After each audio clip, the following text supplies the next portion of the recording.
Bonjour mesdames et messieurs et bienvenue dans ce flash d'information. La ville historique de Grand Bassam, classée il y a de cela 3 ans au rang de patrimoine mondial de l'UNESCO, connaîtra des réaménagements les années à venir. L'initiative du ministère de la Culture, de la Francophonie, un inventaire architectural, urbanistique et environnemental de la ville a été dressée. Les résultats ont été présentés au Premier ministre Daniel Kablan-Duncan. Christelle Ménan.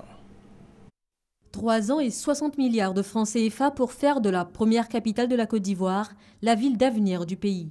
Un projet piloté par le ministère de la Culture et de la Francophonie et qui concerne la ville historique de Grand Bassam, patrimoine mondial de l'UNESCO depuis juillet 2012.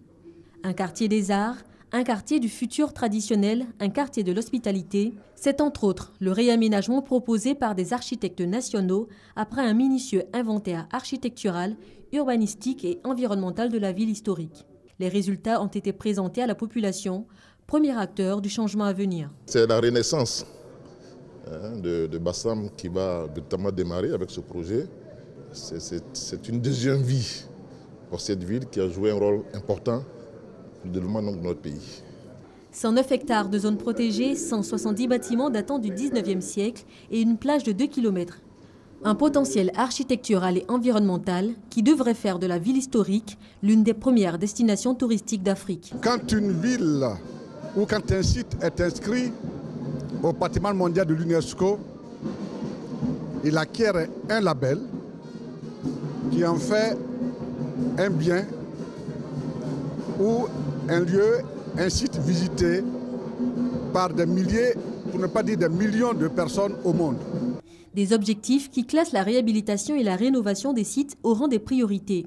Après avoir reçu les résultats de l'étude, le Premier ministre Daniel Kablan-Duncan a requis la mise en place et l'exécution d'un plan de sauvegarde et de valorisation fédérant toutes les parties prenantes. Les études qui ont été faites donc par l'ordre des architectes et donc le travail conduit par le ministre de la Culture et de la Francophonie doit nous permettre donc d'avoir assez rapidement un document de base pour présenter ce gouvernement et commencer le samedi la rénovation de la ville de Grand Bassam.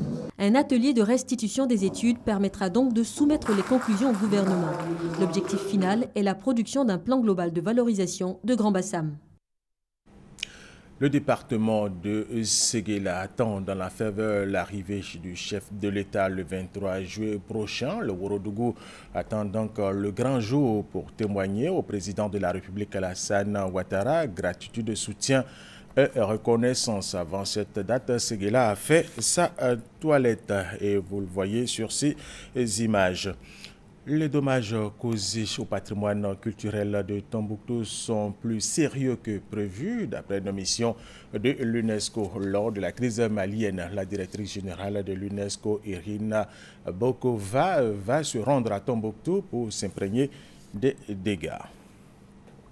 Au Burundi, le pouvoir a décidé que les présidentielles auront bien lieu le mardi 21 juillet prochain, tout en se disant prêt à débattre du calendrier électoral avec l'opposition. Pour le parti au pouvoir dans ce pays, il faut respecter les délais prévus par la Constitution, de quoi mettre dans l'embarras la médiation ougandaise et l'opposition qui, elle, estime que dans ce cas, le pouvoir Nkurunziza aura mis un point final au processus de négociation. Alexis Tsipras en Grèce a évincé chez les ministres frondeurs de son gouvernement tout en confortant à son poste Euclide Sakalotos, son ministre des Finances, apprécié de ses homologues de la zone euro. Parmi les sortants figure le ministre de l'Énergie et des Infrastructures, Panagiotis Lafazanis, et la ministre adjointe aux Finances, Nadia Valavanis, qui avait présenté sa démission.